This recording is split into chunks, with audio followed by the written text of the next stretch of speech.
Hello students, I am Kritaka Pathak, your biology teacher from Access Institute, and today we are going to discuss the last process of life process, that is excretion. In the previous videos we had discussed about digestion, respiration and transportation.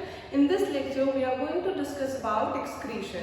In previous lectures we had studied how we derive energy from the food that we eat gets digested, and then by the process of respiration we derive energy from that.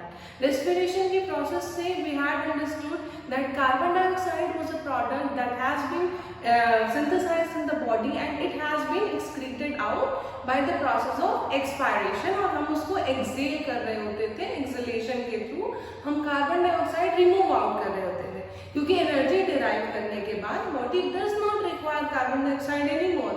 ऐसे ही ऐसे बहुत सारे substances होते हैं जिनका body में accumulation is not required, body को उसकी जरूरत नहीं होती है. और we can also say that कि there are various substances जिनका accumulation होने के लिए वो बॉडी को के लिए टॉक्सिक हो सकते हैं. तो वो टॉक्सिक ना हो, पॉइजनस ना हो, इसीलिए ये एक्सक्रीशन का प्रोसेस होता है. वो वेस्टफुल प्रोडक्ट्स जिसकी बॉडी को रिक्वायरमेंट नहीं है, वो वेस्टफुल प्रोडक्ट्स हम रिमूव आउट कर देते हैं और उसी प्रोसेस को हम एक्सक्रीशन कह रहे होते हैं. It has been described over here that excretion is a process of removal of toxic waste from the body of an organism. किसी भी ऑर्गेनिज्म की बॉडी से वो जो टॉक्सिक वेस्ट है उसको रिमूव आउट करना ही एक्सक्रीशन कहलाता है. अब वो कैसे रिमूव आउट हो रहा है, क्या रिमूव आउट हो रहा है, एक एक करके सारे स्टेप समझते हुए चलेंगे. देखिए, किडनी जो है, किडनी हमारी बॉडी का एक एक्सक्रीटरी ऑर्गन है. ठीक है. अब कोई भी ऑर्गन है, जैसे हम लोगों ने ये पढ़ा हुआ है कि cell is the structural and functional unit of life, यानी कि यूनिट मीन्स उससे छोटा कुछ भी होगा तो लाइफ नहीं एग्जिस्ट करेगी. वैसे ही किडनी में भी यूनिट होती है, यानी कि ढेर, और किडनी की जो यूनिट है वो नेफ्रॉन है. ठीक, यानी कि ढेर सारे नेफ्रॉन्स मिलकर के किडनी का फॉर्मेशन कर रहे होंगे. तो अब ये नेफ्रॉन क्या होता है पहले ये समझ लेते हैं. आपको एक ये कैप्सूल लाइक स्ट्रक्चर दिख रहा होगा, है ना, इसको बोलते हैं बोमैन्स कैप्सूल. ये बोमैन्स कैप्सूल लिखा हुआ है, इसको बोलते हैं बोमैन्स कैप्सूल. और ये जो ये फिल्ट्रेट, आपको ढेर सारी कैपिलरीज दिख रही होंगी. ये इन कैपिलरीज में फिल्टर होता है ब्लड, और उसी को हम ग्लोमेरुलस कह रहे होते हैं. ये glomerulus is a tuft of capillaries that filter the blood. अब ये पता है कि ब्लड में कुछ ऐसा वेस्ट है जिसको हमें फिल्टर आउट करना है. कौन सा वेस्ट है? नाइट्रोजनस वेस्ट है. ह्यूमन बॉडी में उस नाइट्रोजनस वेस्ट को हम यूरिया कहते हैं, और वही ब्लड जिसको हमें ब्लड के थ्रू उस यूरिया को एक्सक्रीट आउट करना है, बट वो ब्लड में प्रेजेंट है, तो पहले उस यूरिया को फिल्टर करना जरूरी है. ठीक है. तो उस फिल्टर के लिए ये ब्लड जो है इन कैपिलरीज में आता है, ये यहाँ पे फिल्टर आउट होते हैं. इस बोमैन्स कैप्सूल में छोटे छोटे पोर्स लगे होते हैं. इन पोर्स के थ्रू ब्लड, जो बड़े प्लाज्मा प्रोटीन्स होते हैं, वो इसी कैपिलरीज में रह जाते हैं, क्योंकि सब कुछ नहीं ना फिल्टर आउट हो सकता है, कुछ तो ब्लड को भी रिक्वायरमेंट है. तो वो प्रोटीन्स, वो प्लाज्मा प्रोटीन्स जो हमारी बॉडी में रिक्वायर्ड है, यूजफुल है, वो हम एक्सक्रीट नहीं कर सकते, इसीलिए वो इसी ग्लोमेरुलस में ट्रैप होकर वापस से सर्कुलेशन का पार्ट बन जाते हैं, और जो हमें एक्सक्रीट करना है वो इस टिब्यूल में वापस से आ जाते हैं. तो इसी बोमैन्स कैप्सूल और ग्लोमेरुलस को collectively we termed as nephron. और ये बोमैन्स कैप्सूल आगे जाके एक टिब्यूल से जाके कनेक्ट होता है. उस टिब्यूल का नाम है ये proximal convoluted tubule. Proximal means पहले, उसी के जस्ट बाद होता है डिस्टल कॉन्वोल्यूटेड टिब्यूल. हम लोग अभी आगे डायग्राम में डिस्कस करते हैं.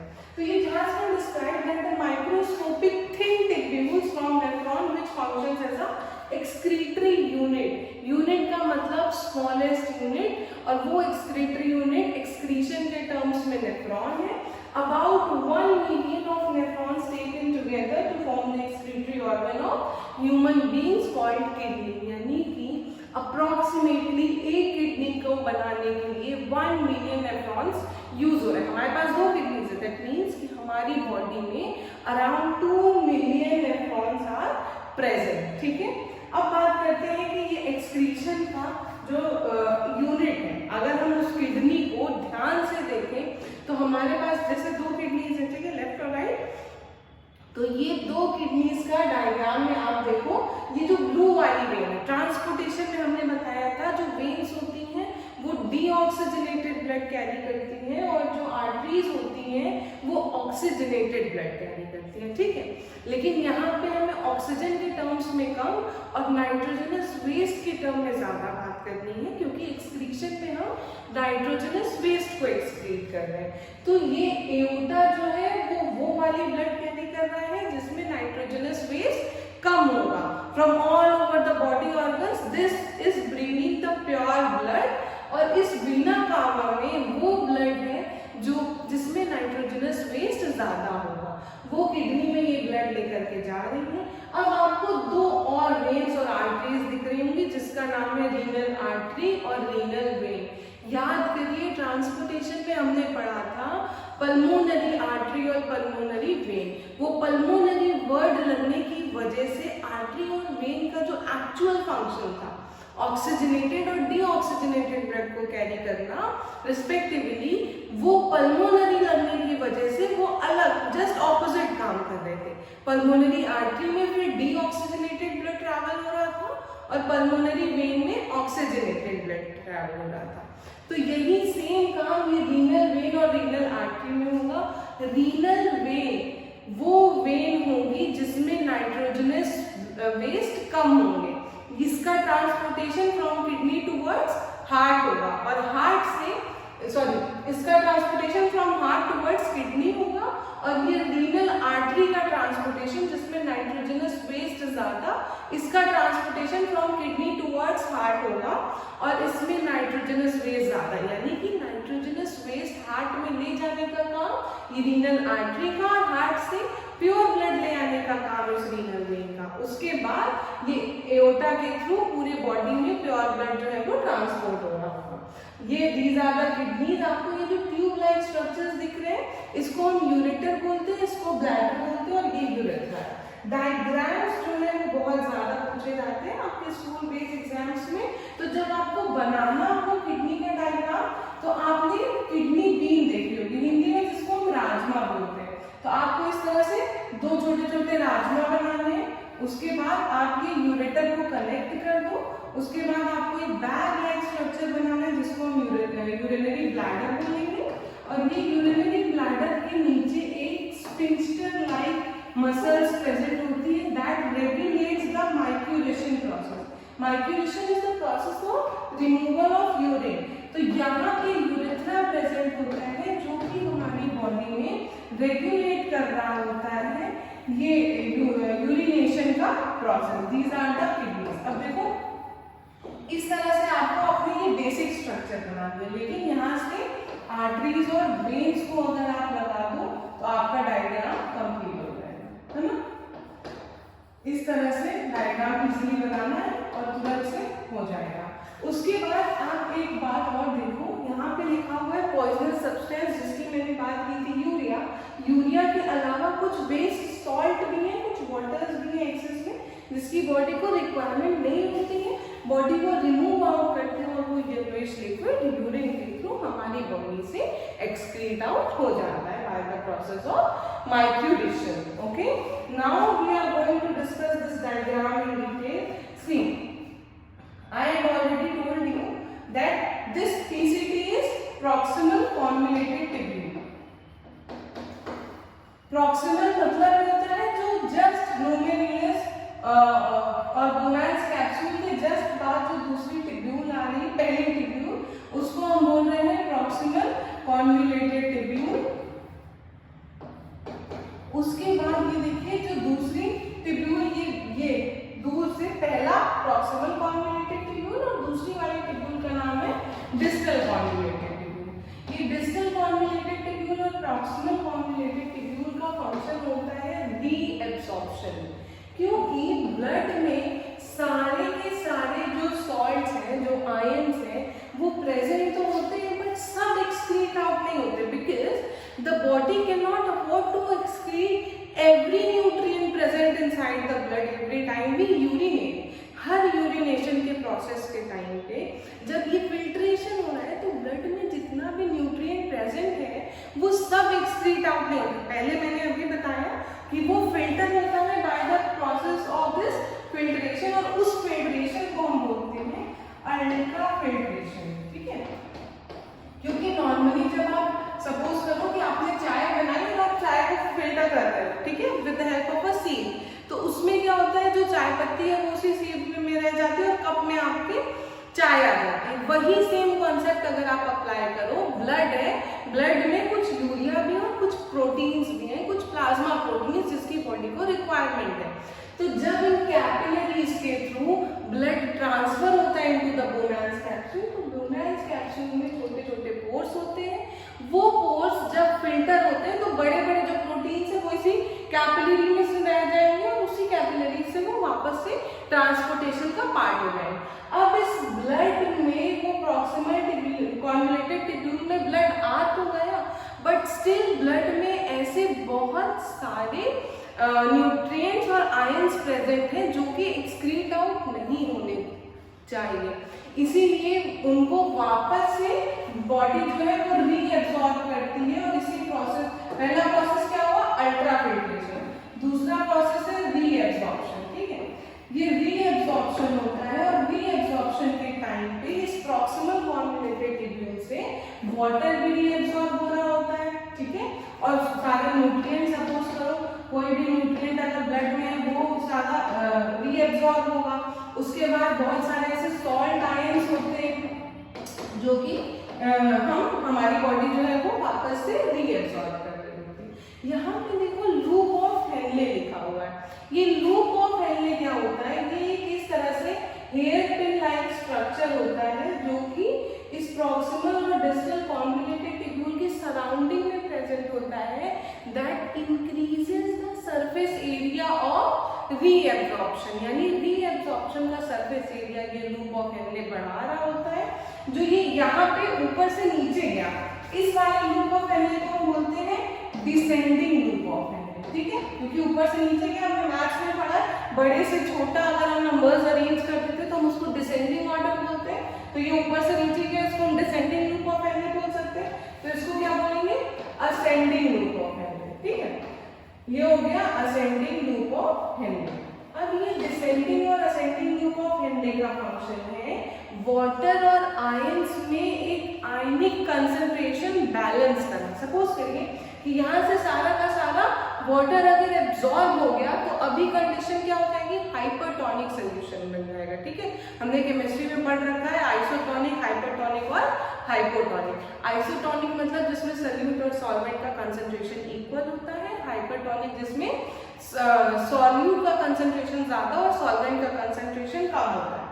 तो अगर यहाँ से सारा सॉल्वेंट यानी कि सारा का सारा वाटर जो है अगर वो एब्जॉर्ब हो गया, रीएब्जॉर्ब हो गया, तो अभी आयन का कंसंट्रेशन ज्यादा हो जाएगा, यानी कि सोल्यूशन जो है वो हाइपरटोनिक हो जाएगा। अब यहाँ से आयंस भी रीएब्जॉर्ब हो गए, अब सोल्यूशन वापस से आइसोटोनिक, और ये ब्लड जो है वो इस कलेक्टिंग डक्ट में आ जाता है, जिसको शॉर्ट में सीटी कहते हैं, कलेक्टिंग टिब्यूल कह रहे होते हैं या कलेक्टिंग डक्ट, जो भी आप बोलो। उसके बाद वो वापस से बॉडी में यूरेथ्रा में, यूरिनरी ब्लैडर में स्टोर होता है until organs the bladder gets filled inside. ठीक है, तो ये सारा जो प्रोसेस है, जो रीएब्जॉर्प्शन का प्रोसेस है, जब आयंस रीएब्जॉर्ब हो रहे होते हैं तो बॉडी में कंसंट्रेशन बैलेंस रखने के लिए, ऐसा तो है कि ये एक्सक्रीशन का प्रोसेस सिर्फ एक ही बार होना है पूरे लाइफ टाइम में, ये कंटिन्यूअस प्रोसेस चल रहा होता है। ठीक है, तो ये प्रोसेस कंटिन्यूअसली चलता रहे, इसीलिए इन ट्यूब्स में वैसे ही वापस से कुछ और सिक्रीशंस होना जरूरी है।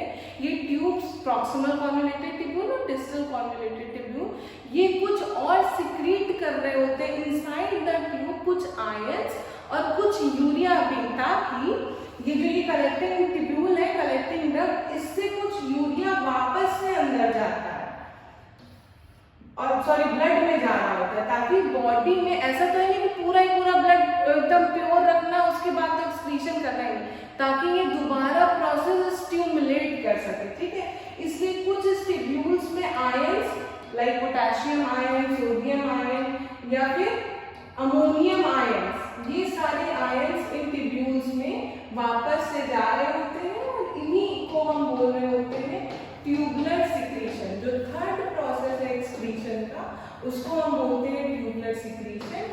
ट्यूबुलर सिक्रीशन में इन टिब्यूल्स के अंदर वापस से कुछ आयंस ब्लड का कंसंट्रेशन जो है वो मेंटेन रखने के लिए, ताकि इस एक्सक्रीशन का प्रोसेस हमेशा होता जाए, उसको हम बोल रहे होते हैं ट्यूबुलर सिक्रीशन। हमने 3 चीजें पढ़ी। पहला था अल्ट्राफिल्ट्रेशन जो कि फिल्टर हुआ, प्लाज्मा प्रोटीन्स उसी टफ्ट ऑफ कैपिलरीज यानी कि ग्लोमेरुलस में रहेंगे।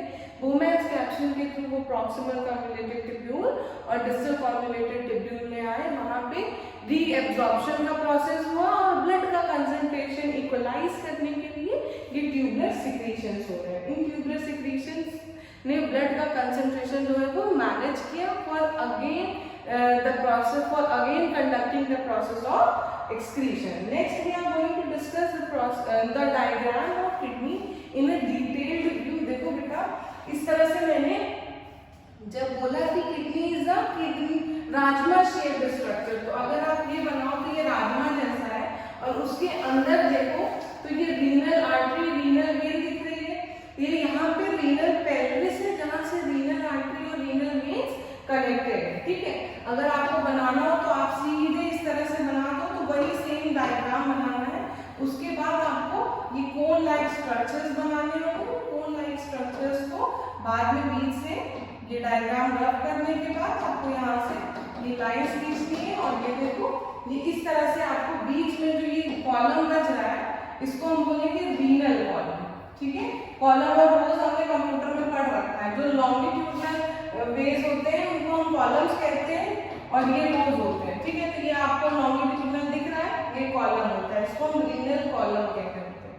आप देखो ये याद रखना बहुत इजी है कि आउटर पार्ट को कॉर्टेक्स और बीच वाले पार्ट को मेडुला कहते हैं, क्योंकि वो मिडिल में तो उसको मेडुला कहेंगे और आउटर को कॉर्टेक्स कह रहे हैं। इस पूरे को हम रीनल कैप्सूल कह रहे हैं। क्या कह रहे हैं? रीनल कैप्सूल कह रहे हैं। और ये जो ये पाइप आपको दिख रही है ये वही यूरेटर की पाइप है जो कि जैसे ये किडनी है, ये आगे आके मैंने क्या बनाया था, यूरिनरी ब्लैडर ही तो बनाया था ना। अगर देखो और यहाँ पे इस तरह से किडनी हो जाए तो ये इस ब्लैडर से कनेक्ट होगी और यहाँ से एक्सक्रीशन जो है वो होगा बाय द प्रोसेस ऑफ माइक्रोरेशन यानी कि रिमूवल ऑफ यूरिन। ठीक है, अब हम डिस्कस करते हैं बच्चा कि जब सबकी किडनी जो है, हमने सुना है ना या हम टीवीज में देखते हैं, सीरियल्स में देखते हैं कि किडनी फेलियर हो गया।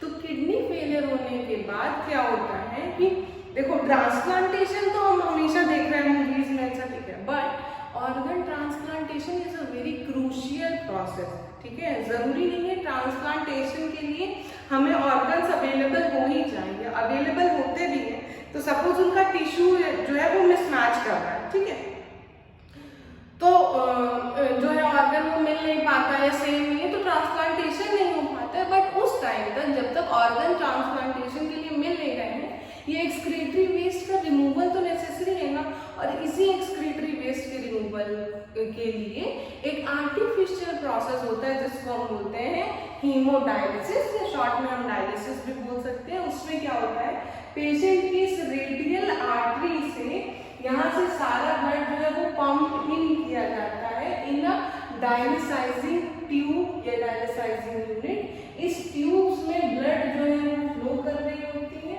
और हमने पढ़ा है कि जो सेमी परमिएबल मेम्ब्रेन होती है वो कुछ पार्टिकल्स को अपने सेल से बाहर की तरफ मूव करना अलाउ करती है। तो उसी डिफ्यूजन ऑस्मोसिस के प्रोसेस के थ्रू ये सेमी परमिएबल मेम्ब्रेन के बाहर की जो आपको फ्लूइड दिख रहा है ये प्योर डायलिसाइजिंग यूनिट है। ये धीरे धीरे यूरिया इसमें ऑस्मोसिस के थ्रू वापस बाहर आने लगता है और प्योर ब्लड धीरे धीरे इस तरह से ये ट्रांसफर करता हुआ नीचे आ जाता है। जो इम्प्योर रहता है वो यहाँ से निकल रहा होता है, ठीक है, प्योर वाला को यहाँ पे डाल रहे होते हैं। और जब पूरा ब्लड प्योर हो जाता है तो वो उसी रेडियल आर्टरी के थ्रू वापस से आर्टरीज में पंप इन कर दिया जाता है और ये पंपिंग के बाद ब्लड जो है वो प्योर हो जाता है, यानी उसमें कोई भी नाइट्रोजनस वेस्ट नहीं होता है। आप अगर यहाँ पे देखो तो ये ब्लड में वेस्ट प्रोडक्ट प्रेजेंट है, नाइट्रोजनस वेस्ट प्रेजेंट है और ये सोल्यूशन एकदम प्योर है।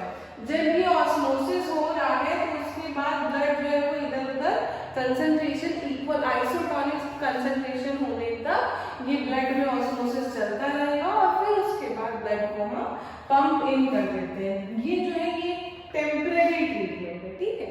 वीक में 3 डेज पे ये ट्रीटमेंट हर बार कराया जाता है जिसकी दोनों किडनीज फेल है। अगर एक किडनी फेल है तो the person can survive on that because वो दूसरी क्या बोलते हैं कि किडनी से ब्लड का फिल्ट्रेशन कर सकती है और उस टाइम पे हमें डायलिसिस की जरूरत नहीं पड़ती है। मगर अगर दोनों किडनी फेल हो जाती है तब हमें डायलिसिस या फिर ट्रांसप्लांटेशन की जरूरत पड़ती है। तो अब डिस्कस करते हैं ट्रांसप्लांटेशन क्या होता है। देखो बेटा, पहली बात तो लिखी हुई है कि ऑर्गन को डोनेट करना is a very generous act, ठीक है। अगर आप लोग भी चाहो तो आप लोग अपने डेथ के बाद भी ऐसे बहुत सारे ऑर्गन्स होते हैं, just register yourself to donate those organ. और कौन कौन से ऑर्गन्स का ट्रांसप्लांटेशन होता है? कॉर्निया, सबसे ज्यादा इजी कॉर्निया का ट्रांसप्लांटेशन होता है बिकॉज उसमें ब्लड इन्वॉल्व नहीं होते, तो इसलिए आई को डोनेट करना बहुत इजी होता है। Kidneys, heart, liver, pancreas, lungs, intestine and bone है, ये सारे ऑर्गन्स जो है वो डोनेट हो सकते हैं, ट्रांसप्लांट हो सकते हैं और किसी भी ऐसे पेशेंट की हेल्प कर सकते हैं, उनकी जान बचा सकते हैं जिनकी बॉडी में ये ऑर्गन्स जो है वो नॉन फंक्शनिंग स्टेट में प्रेजेंट होते हैं, ठीक है। अब ये तो रहा एक्सक्रीशन इन ह्यूमन बीइंग्स की बात। हम थोड़ी सी बात कर लेते हैं प्लांट्स में कैसे एक्सक्रीशन होता है।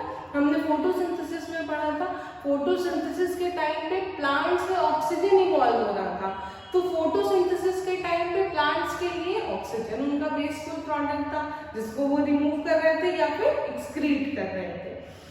और रेस्पिरेशन के टाइम पे हमने पढ़ा carbon dioxide is a wasteful product जिसको वो एक्सक्रीट आउट कर रहे थे। कार्बन डाइऑक्साइड और ऑक्सीजन के अलावा वाटर वेपर्स भी ट्रांसपिरेशन के थ्रू एक्सक्रीट आउट होते हैं, है ना। ट्रांसपिरेशन के टाइम पे वाटर वेपर्स जो है वो एक्सक्रीट आउट हो रहे हैं और उसके बाद प्लांट्स में कुछ ऐसे गम्स, रेजिन्स, टैनिन्स होते हैं जो कि एक्सक्रीट आउट होते हैं from these cell vacuoles. It has been described over here that oxygen and carbon dioxide are gaseous substances that are released by the process of photosynthesis and respiration respectively. Excess water is excreted by the process of transpiration और resins और gums जो है वो xylem के cell vacuoles में store होते हैं। Plants में उनका कोई काम नहीं है तो प्लांट जो है वो भी एक्सक्रीट आउट कर देते हैं and bye the process of respiration. आप डायग्राम में देख सकते हो ऑक्सीजन निकल रहा है यानी फोटोसिंथेसिस, कार्बन डाइऑक्साइड भी फोटोसिंथेसिस के टाइम पे और रेस्पिरेशन जो है वो उस टाइम पे CO2 निकल रहा है, ठीक है। CO2 विल बी द, ये बात हमेशा याद रखना, carbon dioxide will be the excretory product in the process of respiration and oxygen is the excretory product in the process of oxygen.